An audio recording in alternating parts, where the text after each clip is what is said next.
sabi, in-accept. Tapos nung sinubukan ko ulit, tinatry ko lang, bumili uli ng mas mura. Ayaw na. Nalock na daw. Baka security ng bangko yun. Patingin nga na nakalagay. Ay, nai-delete ko na yung ano. Di tayo mo ulit bumili kung anong lalabas. Hindi ba inalis ko ulit? Nalis ko na eh. I think kung sasabihin naman doon kung kailangan ko tawagan yung wala man ako na-receive na notif sa ano. Sa... Diyan mag-ano. Ay, hindi ba? Kaya na pa rin ba gamit? Ano nakalagay? Gmail.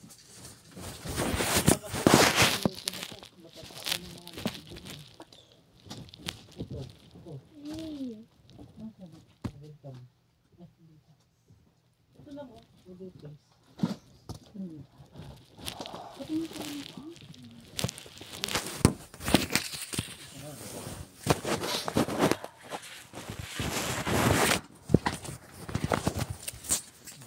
Ano lang yan? 99? Bawas na isang dami.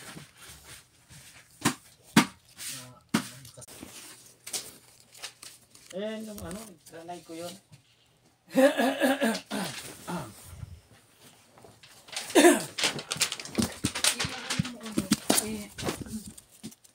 Naka-on mo ba ano? Hindi, inom ko lang yan. Hindi yung ato may kasi yung Wells Fargo natin, dati ay naka-prompt sa cellphone ko. Binabago ko na dati George ko, magte-text sa akin.